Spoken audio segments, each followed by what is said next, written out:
What's up, wrestling world? And there's been a mutiny, a coup, and we are right in the middle of it. I'm Andy Perez with 411 Mania, and you are watching Dissecting Dynamite. Thank you so much for joining us once again this week. Before we get started, make sure you do the usual stuff. Make sure you like, make sure you share, make sure you subscribe, make sure you comment in the chat what you thought about Revolution, as well as tonight's episode of Dynamite. And as we all know, Revolution was a huge show. Revolution was explosive, or maybe it wasn't.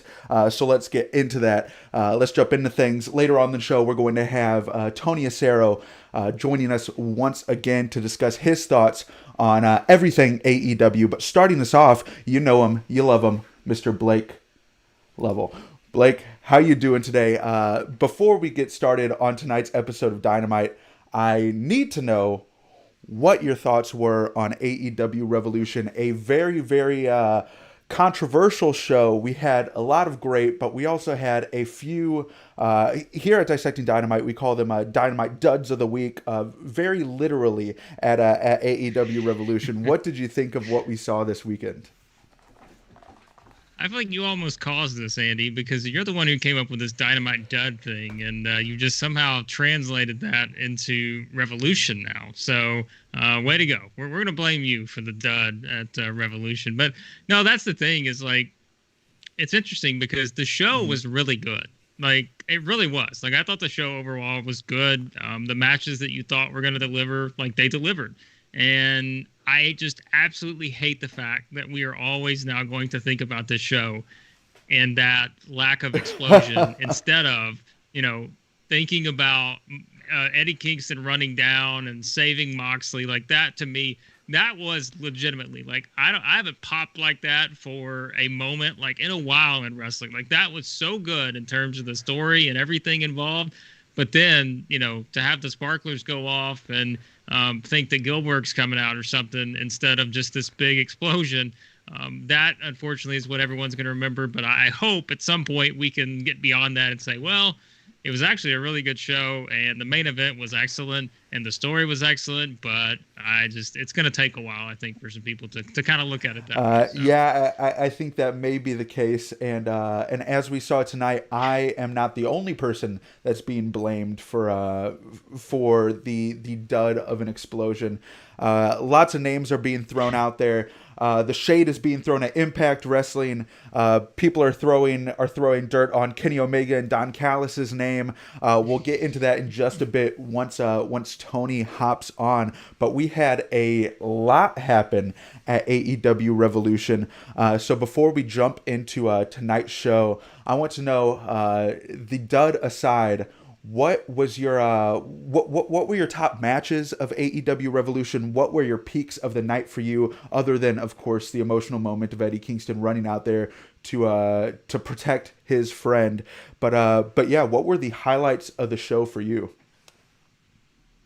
Yeah, I thought that, like you said, that was the peak of it for me was Kingston running out, the timer, everything going, like the atmosphere was so great. Like I thought the countdown, like it was one of those things where it just felt so eerie. Like you're like, oh my goodness, like what's about to happen here? And I was so invested in that. And I hate, again, how it finished, but I thought the main event just overall was really good. In terms of just the spots they used. Was it hard to watch for people who maybe have never seen a death match? Probably so, because it was. I would not want to be in there. Which we were laughing before we, as we were watching Dynamite tonight. We're like, there's a reason we're not wrestlers, and we were just talking about taking basic bumps. I don't think I've taken a bump in a barbed wire match. That's for sure.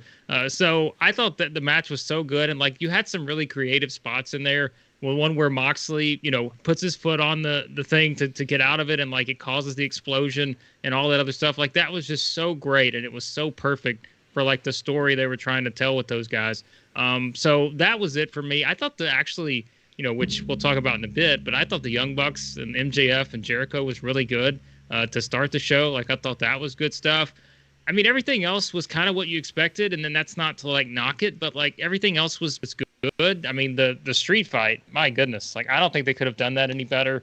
You got Brian Cage delayed vertical suplexing guys upstairs. I could watch that on repeat.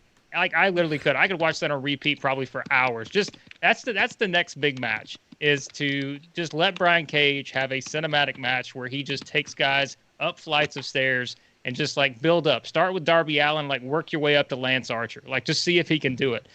So I mean, it was for Sting, like that was so good.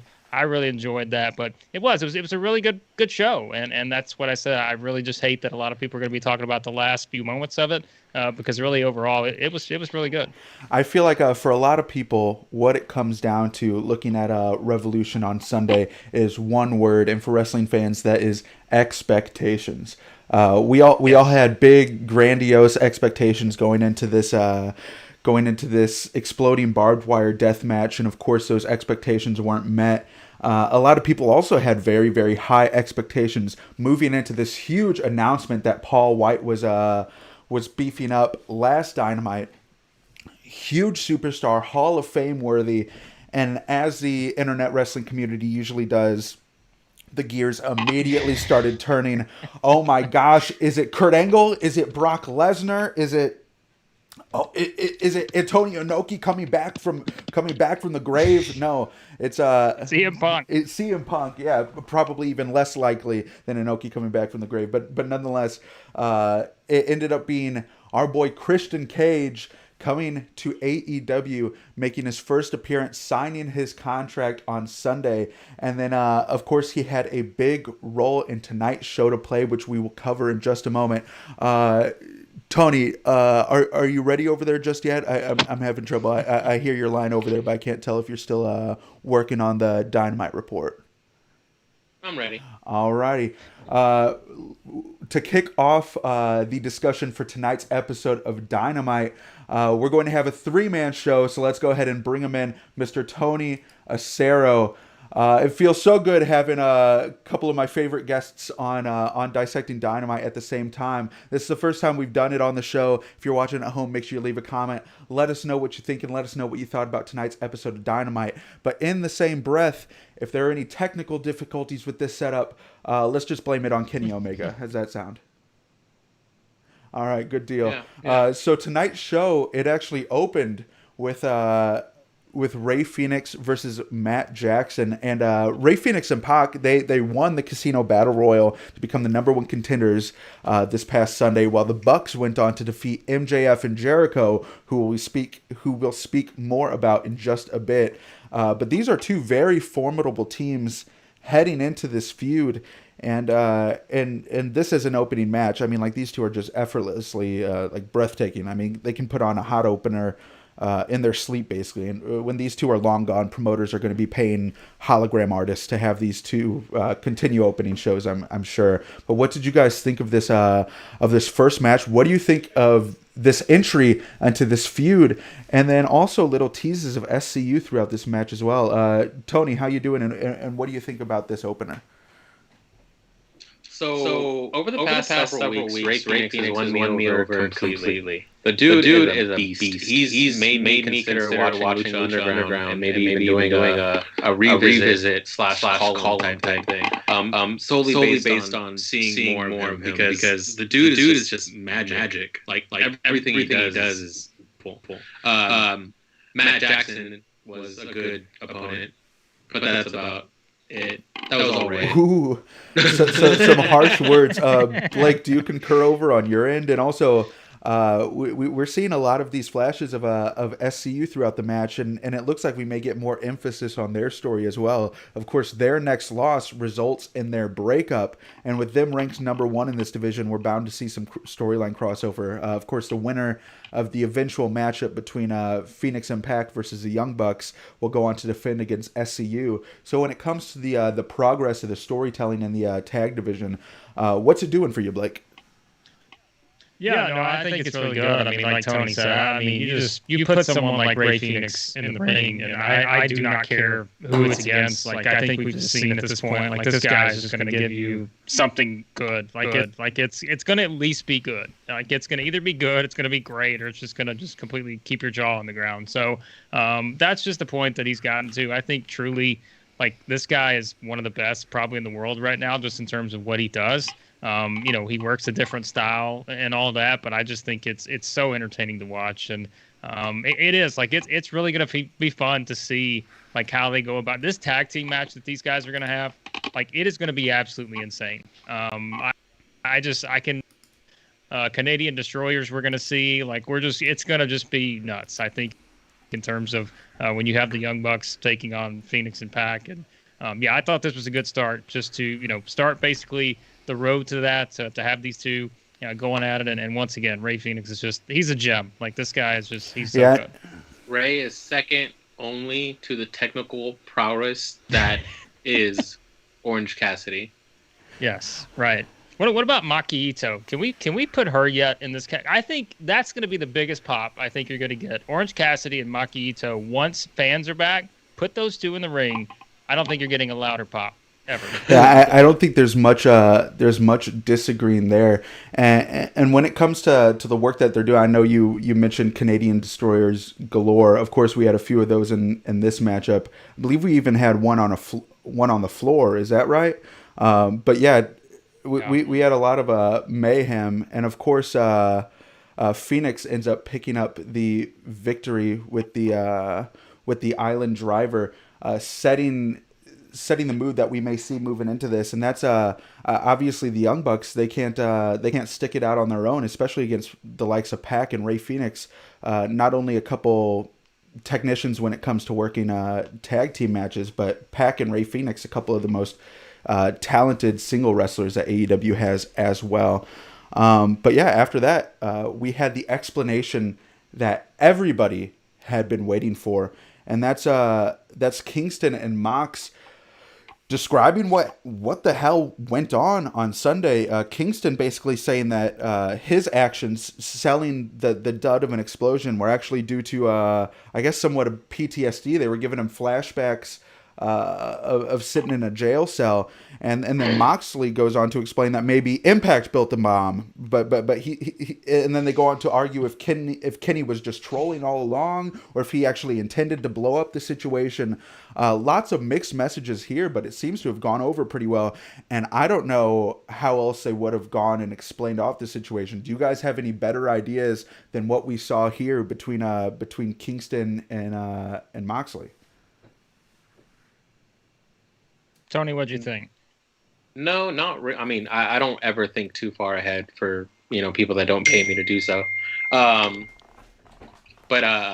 the explanation that they did was simple enough, because it was almost like just look at the promo itself. They're chilling at a house. Moxley's like leaned way back. They're like just two homies just chopping it up, and I think that lent a lot towards like just accepting it. And it turned into Eddie doing what Eddie does and making everything full of passion, like burning his hand and saying, "That's fire, bro." Like, it was good stuff. And it was able to make a negative into at least something that they could springboard off of. Yeah, I think in a different company, not called AEW, we may have gotten the worst or most convoluted explanation for this ever. Retribution's fault. Uh-huh. That's it. Like, that's the only explanation, right? That's what Andy even when WWE tried to call him out by having Kane's pyro happen when Orton did his thing, still only 3 out of 4 lit up. So I was like, yeah, I'm with you. Like, I thought it was simple enough. Like you said, I mean, there's only so much you can do. Like, and I thought this was the way to do it. And I'm sure, as we'll talk about in a minute, like, I think the follow-up to this was really good. Like, I thought that was the best part. You didn't just get this, but you got what came after this. And to me, that tied it all together. We now, again, no one's ever going to forget this. Like, we're going to be talking about this. People are going to bring it up, all this other stuff. But I think now the way they addressed it is you can just move on. Everybody involved now has something else to deal with. You're adding Christian to the mix, which I know we'll get to, but it's like, now you just give everybody else a new focus. And so, I mean, it's like, it's the news. It's the 24/7 era, right? Like, everybody's going to be thinking of something different tomorrow and the day after and all this, but still, I think they did the best you could with it. And I just think Kingston and Moxley, like I said, if you go back to Revolution, the way they did it before the lack of explosion, like, it was perfect. And I just think these two guys will make it work. Yeah, and let's go ahead and skip over to the to what you were talking about, the follow up to this. Obviously, Don Callis says that it's all according to plan, in a big promo that he had out in the ring along with Kenny Omega and the Good Brothers. Don says it's all according to plan. Kenny says otherwise, but Don went on to say that he's not going to confirm nor deny their involvement with the Sparkler situation, but he just wanted to leave it at that. It felt so good to take away another big moment from Tony Khan, from Jon Moxley, from Kingston, of course, ripping away the heroic death that Jon Moxley thinks that he deserves. And then they wanted to twist the knife a bit more. They said it felt so good to embarrass Eddie Kingston, to see Eddie Kingston dry humping Jon Moxley on the floor. And I think that line right there is what set Kingston off, because that's when you see Kingston just marching right down the entryway to cut off Callis and his group of schemers there. And yeah, anyway, we have some history painted here between Callis and Kingston. Callis saying that Kingston that he just can never get the brass ring. He's always so close, but then he manages to screw it up. And Kenny is just sitting there begging Kingston to hit him, and Kingston does, clocks him, knocks him out, and we get a big pull apart. Now, Tony, I know you said last week that you don't really enjoy these beat down, pull apart situations quite often, but here we had a lot of different things firing at once. We had the setup between a Kingston Omega storyline, a potential setup between an Omega Christian storyline, a whole bunch of stuff going on. What are your thoughts on this whole situation with the AEW World Title? Well, I think this one had a little bit more sense to be made. Most pull-apart brawls that I dislike are when there's two focal points and seemingly every wrestler in the back suddenly cares about the main event of a pay-per-view when they've shown no reason to beforehand. Heels and faces alike are there to, speak for the higher-ups and break this pull-apart, apart. Nobody wants to prevent that epic stare down between The Undertaker and Brock Lesnar tugging on a belt. So this one had more sense. Everything kind of worked. There was a story being presented here. And, everybody... Don Callis I think he spoke a little bit too much, but that's coming from a guy who's pretty long-winded himself, so I kind of, let it pass. Omega was great. What a smarmy son of a bitch. Like, 69 me, like, wow, Kenneth, come on, right? But it was great. It was awesome. He's just flailing on the floor. Don, get on top of me, 69 me. Like, oh, man, okay. It was just a dick move. And then you're making fun of Eddie, and Eddie's right there. And they know that it's 1-on-4, basically. But they also have to be aware that it's Eddie Kingston. Like, he doesn't care. It's him and two Tims. Like, he's going to be fine. So, yeah, everything worked out great. And I think that this was this is more of a review of AEW as a whole. And we've spoken about this before, I think just last week. They're not afraid to say, like, they have overlapping stories where, like, chapter 1 through 8 is there, right? And they still got chapter 9 and 10, but they're going to start chapter 1 and 2 of another story at the same time. And it's like this nice progressional flow of one story to the other. Now, they're not perfect at it. There's some times where you're just like, well, that ended abruptly. But for the most part, they're on point. It's not like okay, this story's over, and now we're going to start with this one. It's like, this story's not over yet, but let's throw this shit into the mix so that we can continue onward after this. It's just, it shouldn't be mind-boggling. But when you watch Raw every week for 10 years, for 411mania.com, stuff happens, you get a little PTSD, like Eddie says. And it's just so beautiful when you see good writing. Yeah, it looks like Tony's going to be curling up in a ball like Eddie Kingston every time he hears the Raw theme song in the background. Those are the vibes that I'm getting here.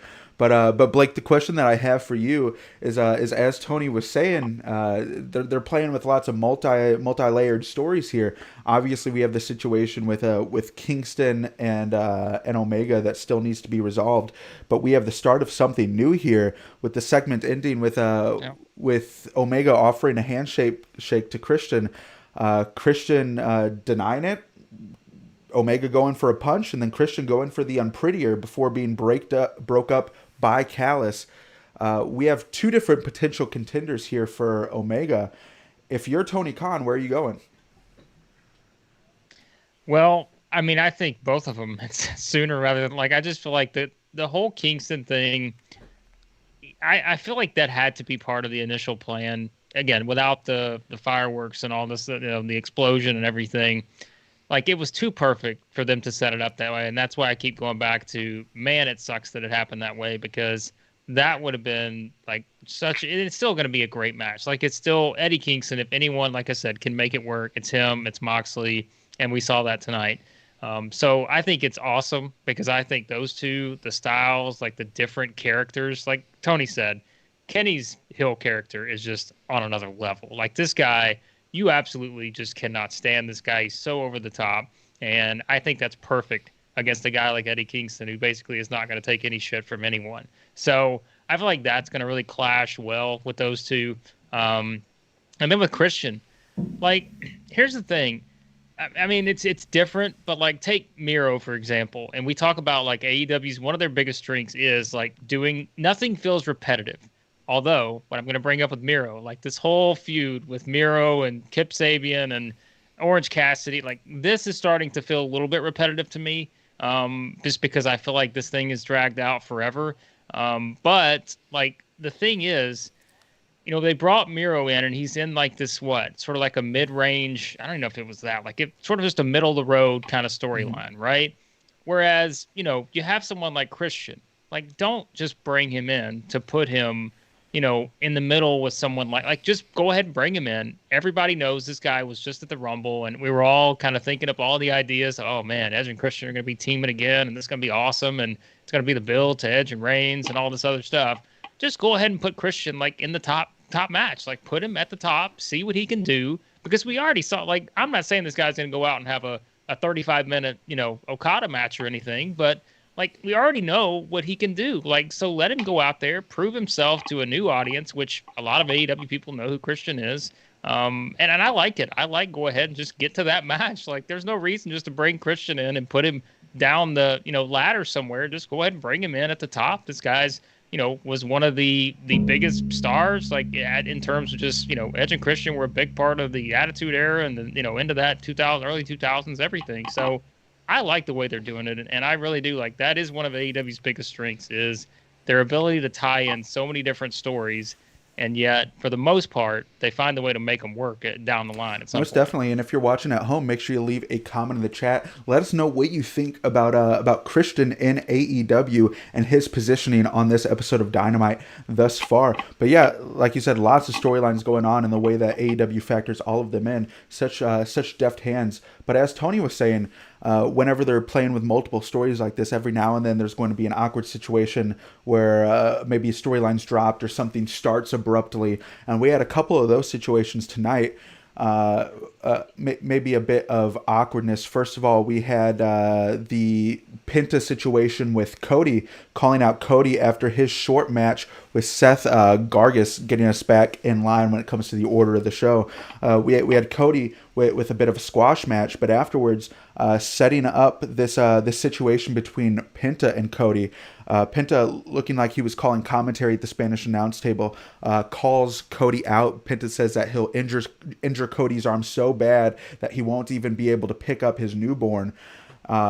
All I know is that people, including myself, by people I mean me, by people I mean Andy Perez, have been wanting to see the Lucha Bros in more of a spotlight as of late, and it looks like we're getting that in two different situations. Of course, Ray with the whole Pac situation in the tag team division. Now we have Penta here, looking like he's going to get in a featured spot against Cody in a program. What are your thoughts on this creative, and what are your thoughts on this relatively quick pivot for Penta's character? Blake, why don't you start it off?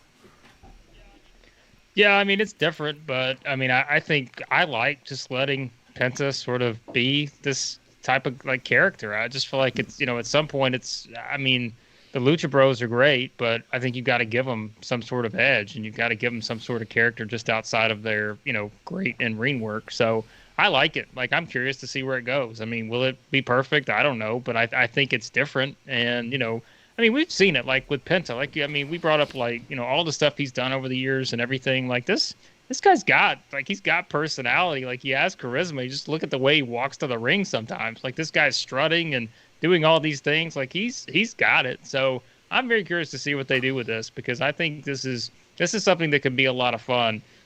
Just based on, you're putting him in a feud with Cody, right? So it's going to get a top billing at some point. So I feel like I really like it, just based on what they're going to do next week, and you kind of see where it goes from there. And Tony, you've been critical of Cody's stranglehold over AEW for a while. Basically, like Cody's positioning on the card. I know you had some choice words for him in the whole Shaq situation, the spotlight that got as well.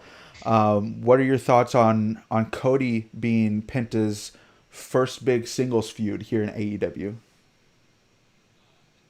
I could have done without the squash match. It just seems completely out of place on AEW TV. But I also understand, like, how else would they have gotten to the point that they got. I'm going to enjoy the hell out of this. I think that Penta is awesome. Just the way that he, like, hey, you Mexican announcer, come here. I got some shit to say. All right, translate for me. And then the announcer fell all into it. Like, he wasn't like trepidatious or anything. He was just like, all right, yeah. By the way, Cody, this fool said he could knock you on your ass. Like it's just, I don't know. It was some nice synergy there. I don't know. Maybe it's because I don't have kids, but I don't know that I would be upset that someone said they'd break my arm so I couldn't pick up my daughter. Like, Cody just, like, snapped. Like, how dare you? Like, well, he didn't. I mean, chill, bro. First of all, he's got to actually injure you. Secondly, like, shut up. Yeah, so, I don't know. Just a weird emotional pull there. But again, it may be my lack of sensitivity towards having small humans that look remotely like you.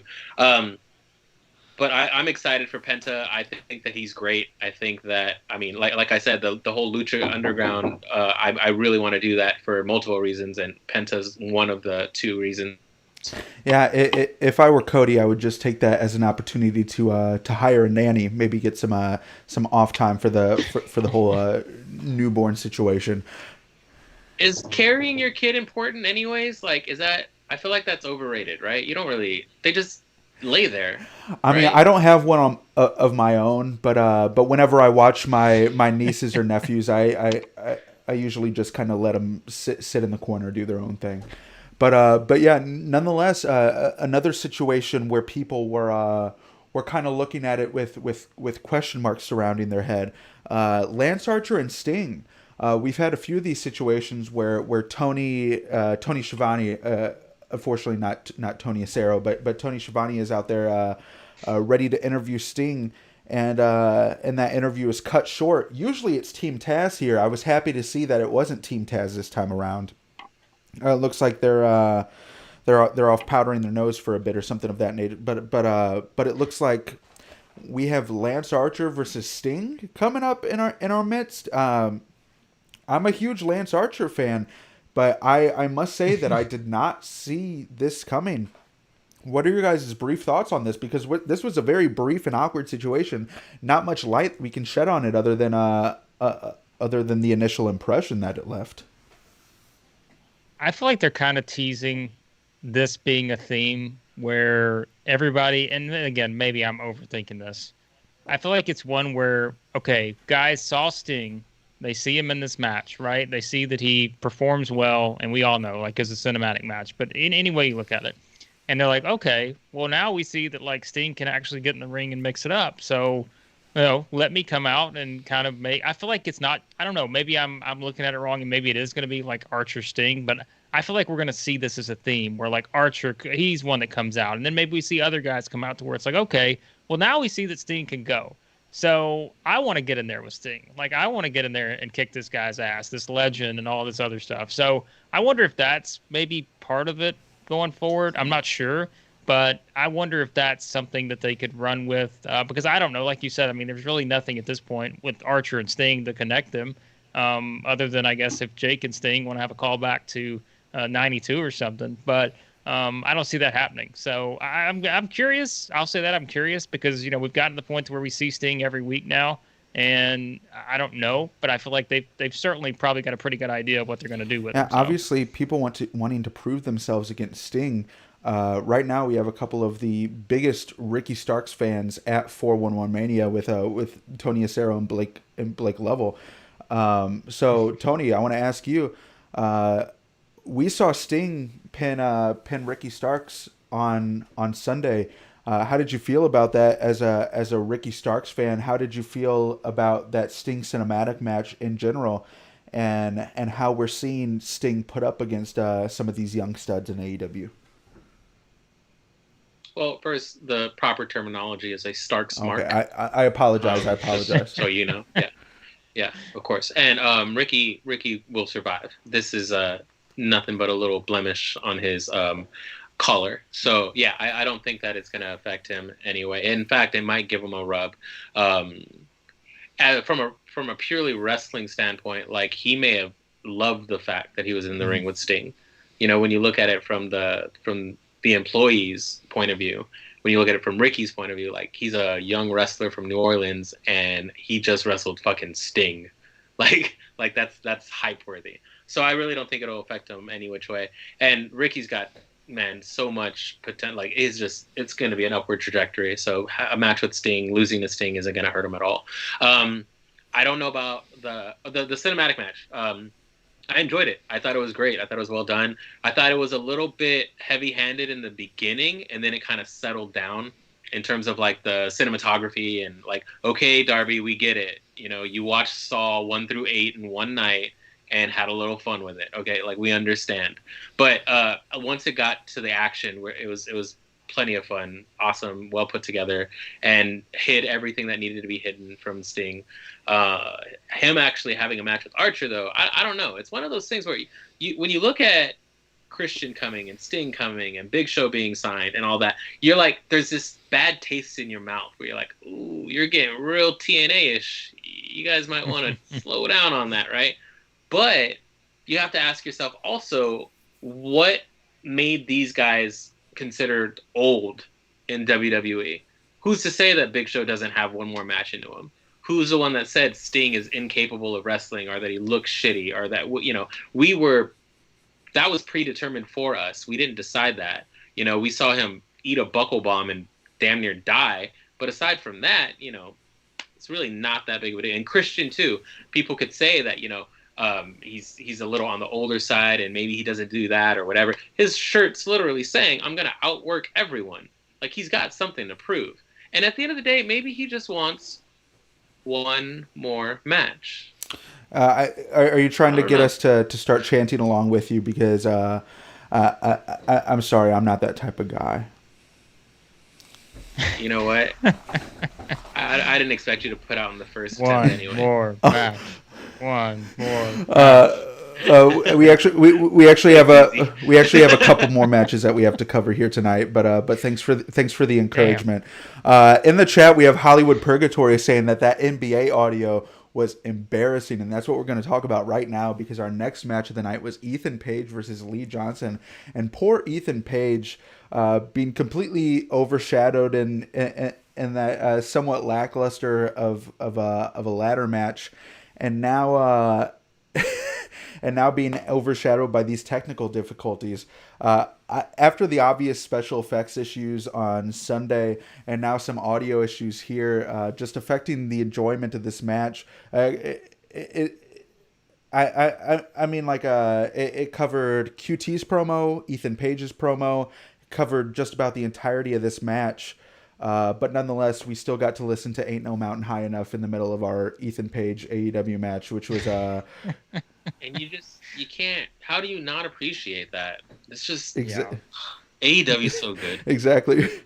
Well, I thought we were going to have Jade come out and take a 3 because, you've got NBA playing over it. We saw Jade with the basketball. Like, surely there's something to this, right? Like, Jade and Shaq are on a mission here to bring basketball truly into the AEW product. So I think this is good, though, for Ethan Page. Like, come on, if this would have been like a baby face, that sucks. But like a heel like this, Ethan Page can come out and cut a promo and be like, what the hell are you doing? Like, you signed me and all of a sudden you're playing NBA over my match. Like, surely he can run with this. So yeah, for sure. Most definitely. And what are your guys' thoughts on Ethan Page and AEW? Because I have to be honest, while I respect his creativity and his hustle, just his overall presentation, including vlogs, video packages, the homemade theme songs. I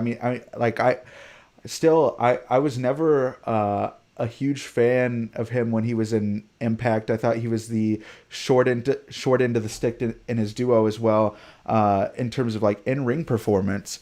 But what are your guys' thoughts on Ethan Page and what he can do here in AEW? Tony, let me ask you this. Like, here's what I was thinking about.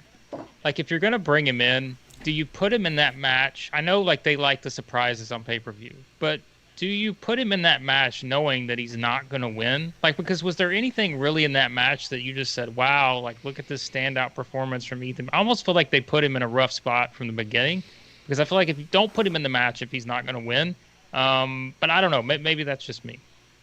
Well, I also have to appreciate the fact that he didn't win as a debuting star. That's true. Who just, that's true. Like thank God, because that's just a little too on the nose. Yeah, that's true.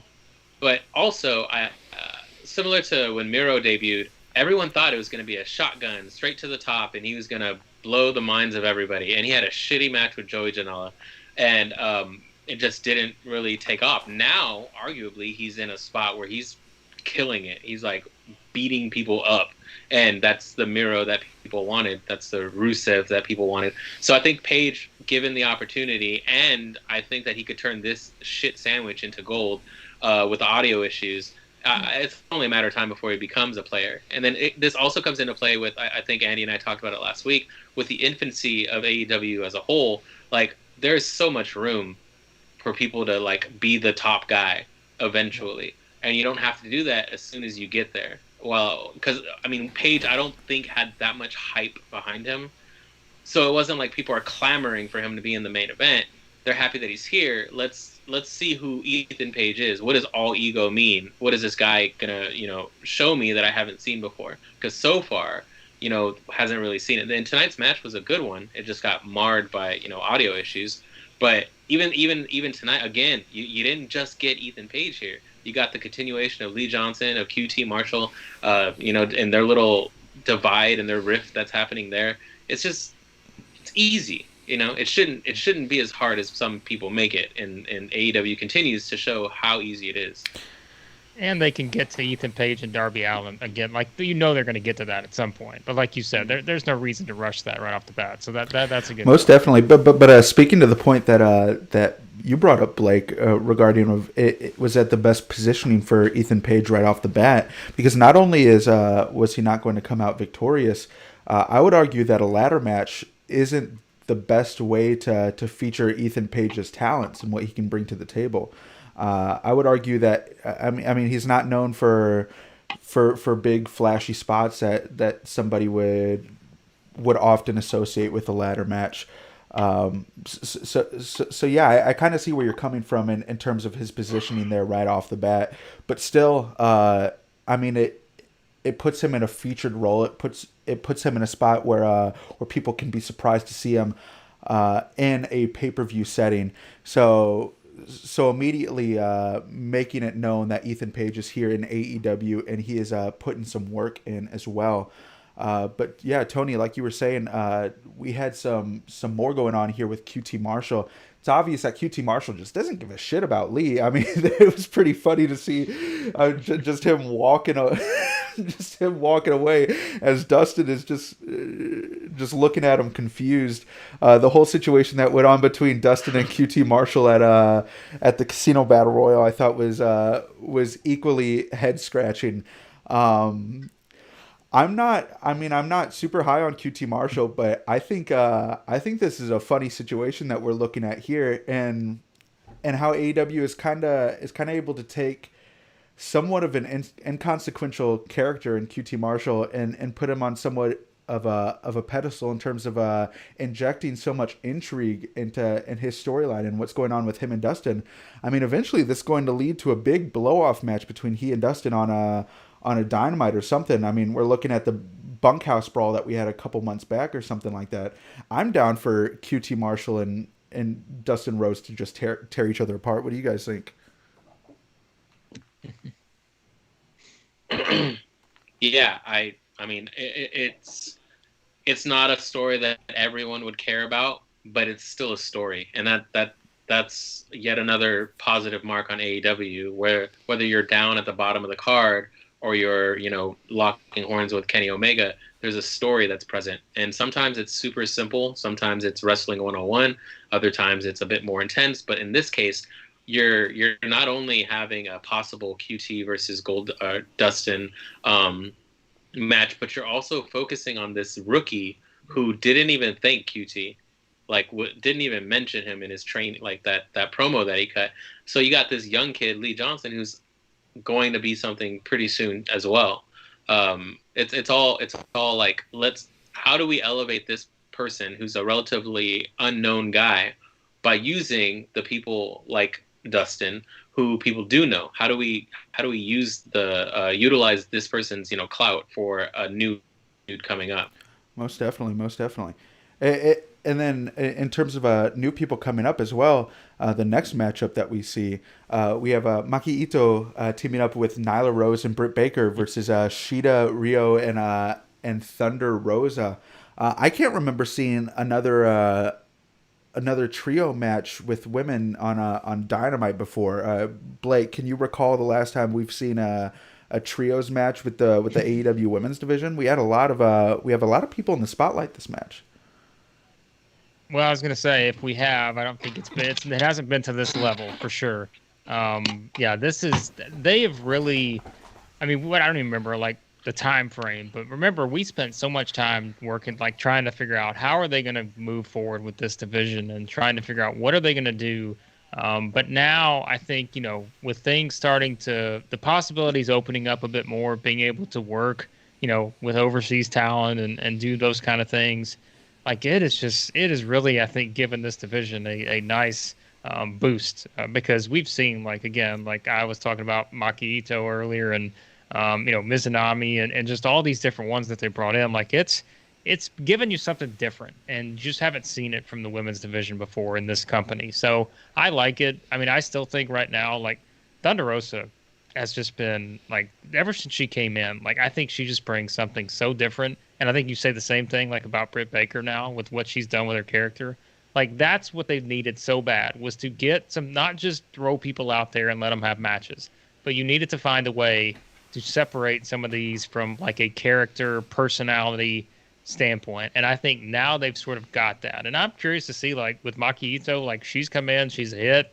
Like what does any of this look like moving forward? I think it's almost to the point to where, and I don't mean this in a mean way, but like I feel like Shida has gotten to the point to where like she's the one that's just sitting there holding the title, but like we're all looking around saying, okay, well, when is Britt Baker going to win? Or when is, what's the next thing, to where, I don't know. I wonder what the next step is for Shida too, because I'm not exactly sure where they go from here. I still feel like, Britt Baker is probably eventually the direction. But I'm curious maybe how soon they get there, because Sheeta's had the belt for a long time now. Yeah, it's kind of like the Alice in Wonderland situation where you have this central character, maybe not much going on with her, but then you look around and there's this whole colorful cast around her, especially in this situation where Mizunami there's just been dynamite the past few weeks. Thunder Rosa, who has this amazing reputation. Nyla Rose, who's had an amazing amount of improvement over the past year. Maki Ito, who's just a head full of steam, coming in super quickly, coming in super hot. And then Britt Baker, who's doing some of the best character work that we've seen in the AEW women's division. Tony, how do you see this situation growing? And this is leading to a big matchup between Thunder Rosa and Britt Baker next week in a feature role, the main event of next week's Dynamite, actually. So what are your thoughts on how on all of these storylines have kind of interacted, and Britt Baker and Thunder Rosa's storyline coming out on top, at least in this week? Who knows? No. The interesting aspect of this entire thing is that each person has a character that is either fully formed or attempting to be fully formed. You have, so I went to urinate just before that 6-person or trios match started, and when I came back, I got this woman singing in Japanese, and Sheeta's just like knocked out, and I'm like, what the hell did I miss? What happened? and I mean, at the very least, it's intriguing. It's like, okay, so what are we doing here? Like a karaoke master / ass kicker, and then I agree about Thunder Rosa. She's killing it continuously. Brings out a lot of different energy. And at first, when she first came, it was like, oh, you're an outsider. You're not in the AEW fold. And now it's like, oh no, she's a part of it. She's a big part of it. The main event next week, I mean, I like that it's not like lip service. They're not trying to pull over, like a Sasha Banks first ever, blah blah blah. Like I was in the most first evers. It was wild, and this is coming from the dude that like crushes over Sasha Banks. But like, oh yes, you were in the most first evers. I don't know what was in your guys' tea that year, but you decided to just blow your wad. So I feel like this, women in the main event, they kind of mentioned it, they kind of said it, but they're not beating you over the head with it. So I'm cool with it. Yeah, at the very least, we're getting people that they're not one-dimensional. They're not three-dimensional quite yet, but they're also not just one note. Evil foreigner. So glad we don't have an evil foreigner or an evil Japanese lady or just one that yells randomly. Like, yeah, because I mean, what does that even do? Like, what's happening right now? Every time. We all love dimensionality. There we go. That's a word. And a bit more was added to Matt Hardy's character this week as well. Obviously, Adam Page came out on top in the big money match between he and Matt Hardy at Revolution. So now Matt Hardy, in terms of economics, he's in dire straits. He said that fortunately he's able to sustain his business through April 1st at least. So we're good there. But in order to add more cash flow into the situation, Matt Hardy has brought on some new clients, and that is the Butcher, the Blade, and the Bunny, joining on board to help destroy the Dark Order.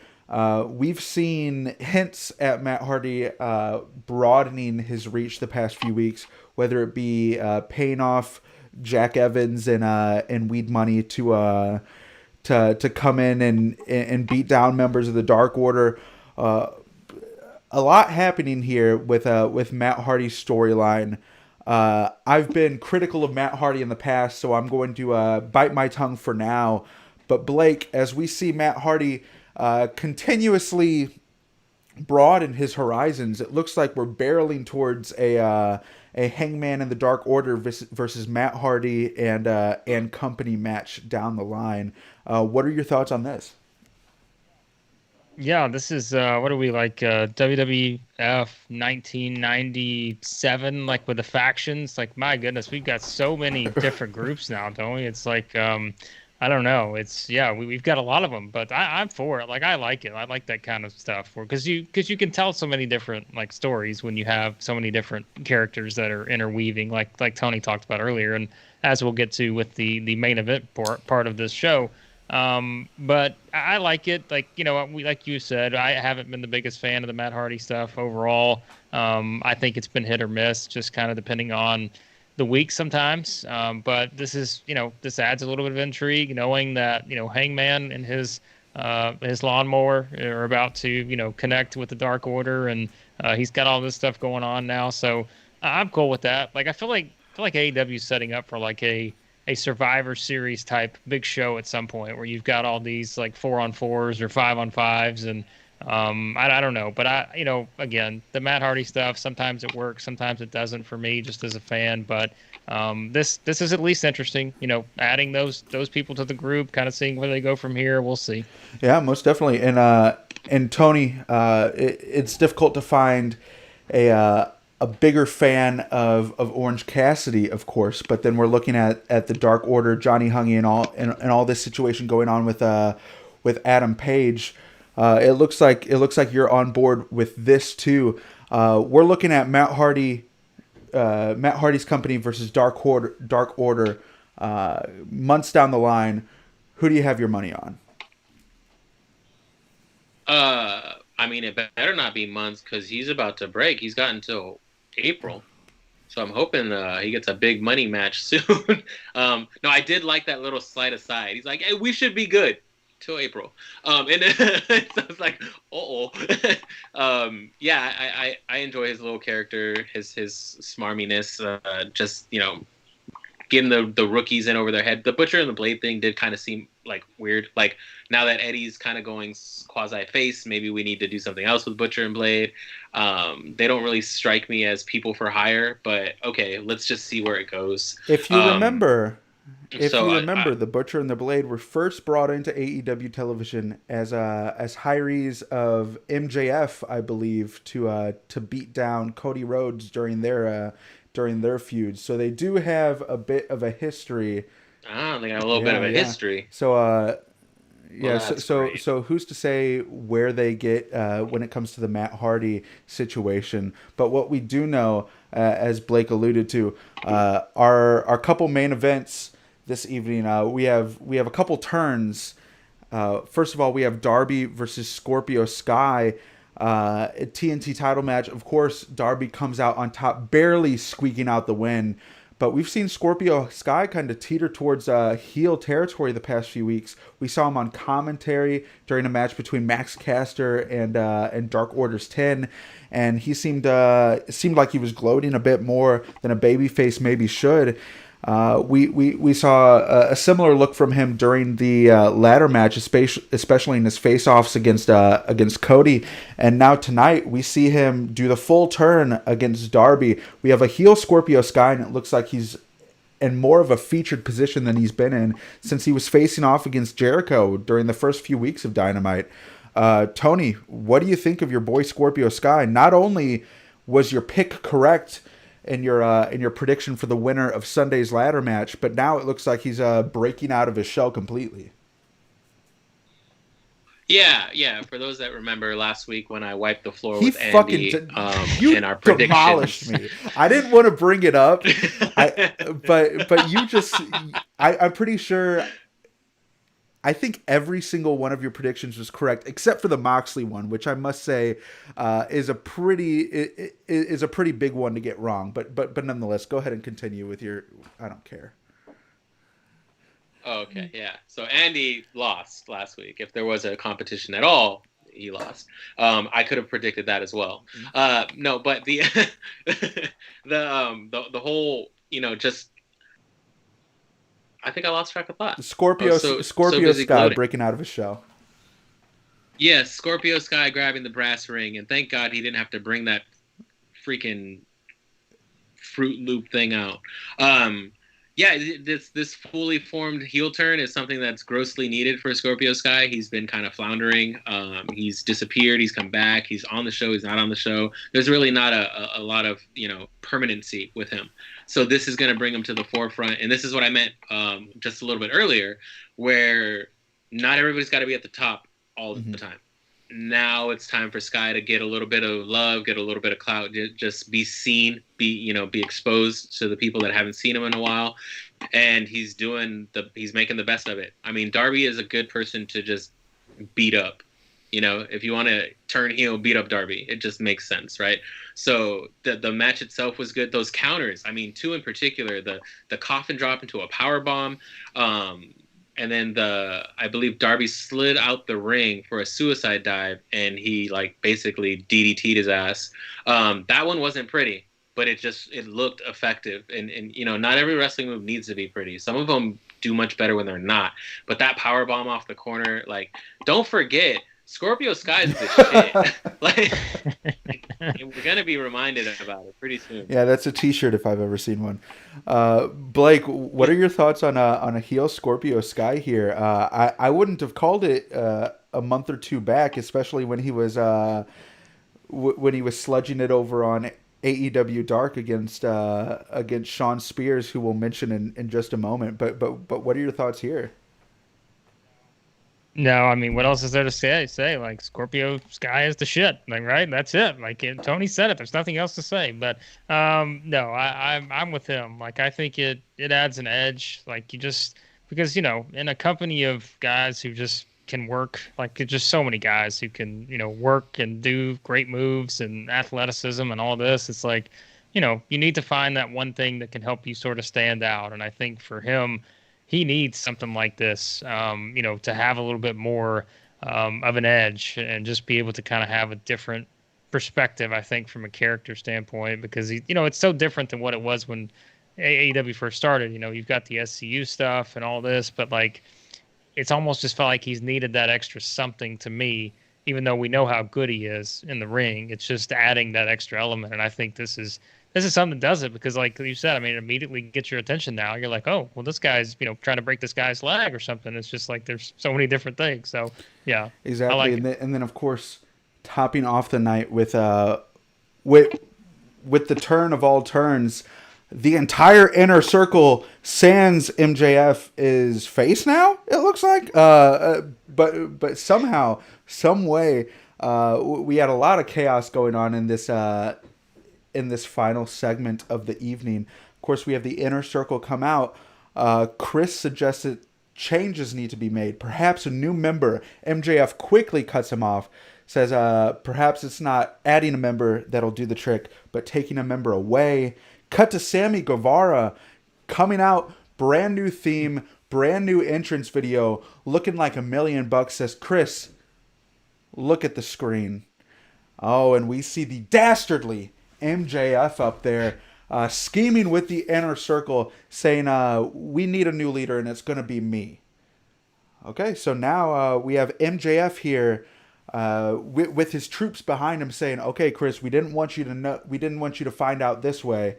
But it turns out that's not the only swerve. There's another swerve. The inner circle were with Chris Jericho all along, but that's not the last swerve. There was another swerve to that swerve, which is a swerve to another swerve, and that is that MJF has been a puppet master behind the scenes, and somehow he has brought together FTR along with Tully Blanchard, along with Sean Spears, along with Wardlow, and they are going to be the five horsemen, I guess. Just this big mecha group of evil.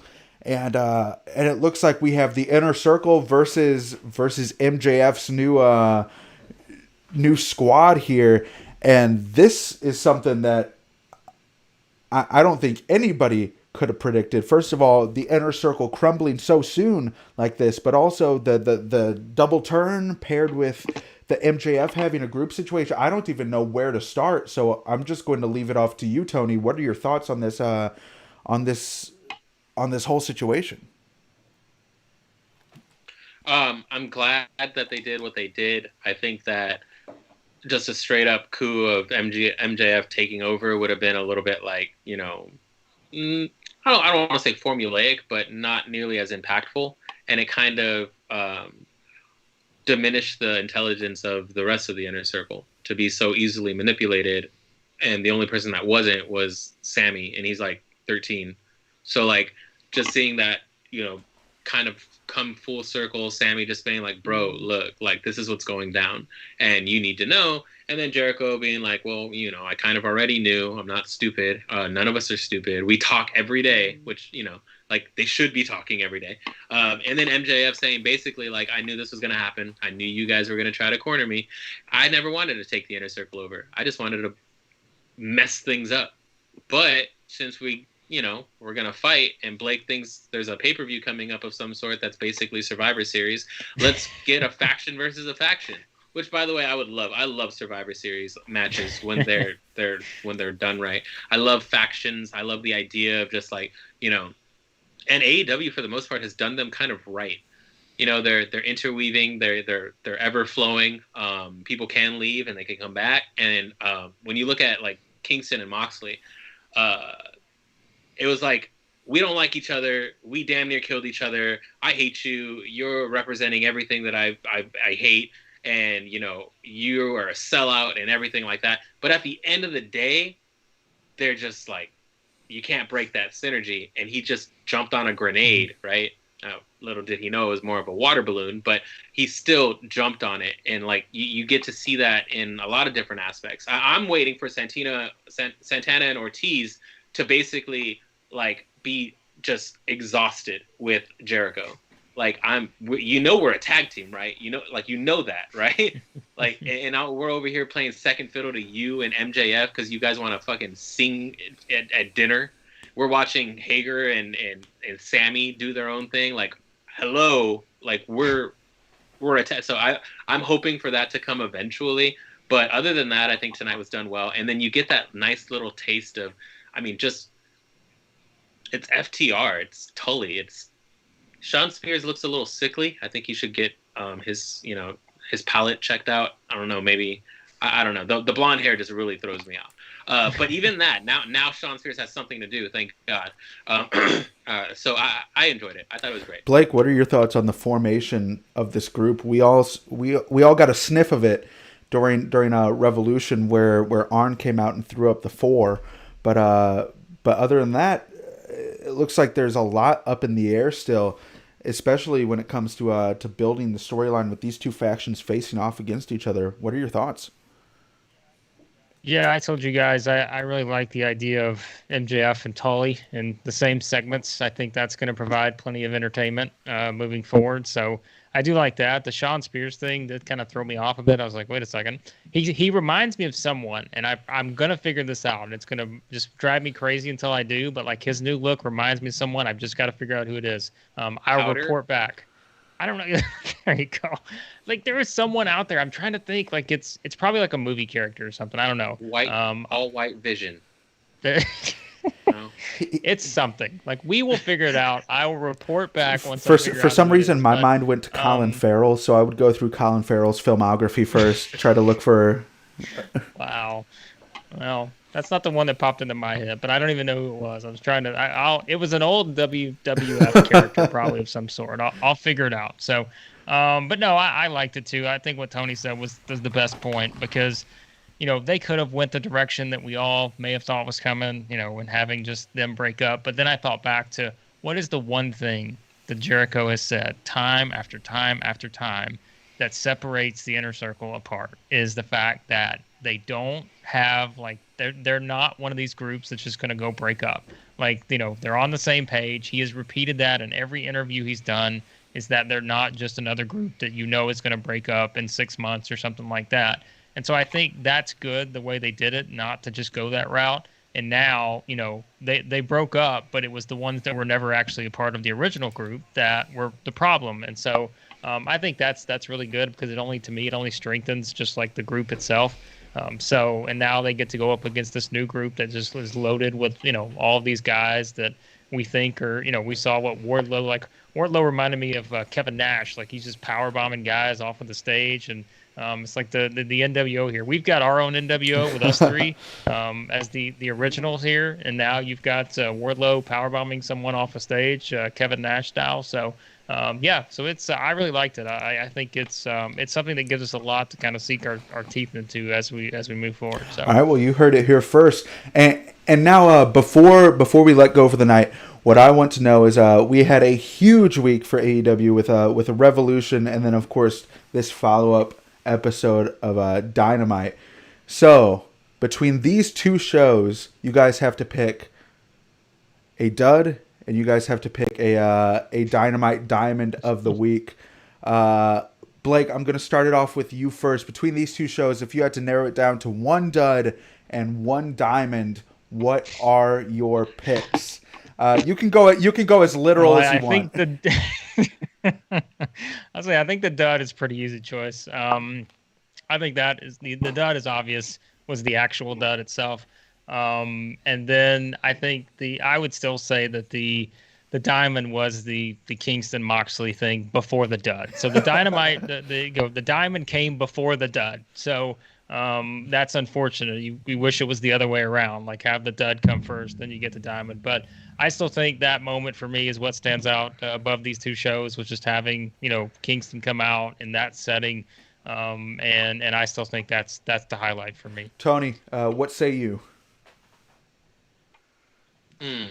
Interesting. Dud. Funny word. Same backwards, forwards. Yeah, for sure the Sparkler show. But I will not hold it against them. And I think that, Blake and I both said it tonight, just the pure emotion, like when Eddie came out, it was a mixture of like, oh, but also like, oh shit, okay, we're getting Eddie next. All right, I'm down. I didn't think that's where this was going. I actually thought John was gonna, like, after we spoke last week, John was gonna leave, take care of his baby, be able to lift the baby, unlike Cody, because apparently that's important. And we would get another challenger, but now we're like, oh shit, maybe Eddie and John and maybe one more person are going to take on the Good Brothers and Kenny, while Christian is still looming in the background holding that title, and it's just good stuff. All right, perfect. As far as the Diamond, I really want to give it to Orange Cassidy, but he never does anything, but he really didn't do much this time around. I'm going to give it to the main event. We spoke about it before, I think last week, and this week in detail before we went on the air, where just death matches, we don't see those anymore unless you're actively pursuing them. I think we've been conditioned to kind of stray away from that. Literally, WWE stops matches when there's color. It's just a different world. We are from a generation where we saw Eddie Guerrero bleed buckets, right? But even that was within the confines of a WWE ring. I'm not used to exploding barbed wire. Like, I'm watching it like, how do you fake that? Like, what? How is it? Was it rubber? But nah, they're not. They're going at it. And when you look at Moxley's trajectory of career, you realize that he fiends for this, and he hasn't been able to do this for years. He's been first years in WWE, where the most dangerous matches he has was some random street fight with Christmas trees and presents, and then he gets to AEW, and yeah, he's got some brutal matches, but like, to finally be able to say, like, I want to wrap my fists in barbed wire and punch someone in the forehead, I think that's just like that itch, that, like, when you're someone like Moxley, that's what you crave. That's what brought you to the dance. So yeah, you don't want to do it every week. You don't want to staple your forehead every single week. But if you can get one more of those under your belt before, riding off into the sunset, like, why not? Exactly. And I'd say it's just about our turn to ride off into the sunset. I agree with you guys. The dud of this week was obvious, but I'd say I'm going to go ahead and throw in hearing the squeaky sound of basketball sneakers up against hardwood during the match this week was a bit of a dud as well. But we have a whole lot to talk about in the upcoming weeks. Of course, next week is the St. Patrick's Day Smash with the main event between Britt Baker and Thunder Rosa that we already spoke on. So make sure that you're watching that on AEW Dynamite on TNT, and make sure you come back here for our thoughts on it afterwards. Ladies and gentlemen, thanks again for joining us. Tony, Blake, thanks for stopping by. Do you guys have anything to plug before we say good night? Read Tony's work. There you go. I plugged everything. You didn't even need both of us to do it. All right, thanks. Perfect. That's it. All right. Well, have a good evening, everyone, and thanks for watching Dissecting Dynamite.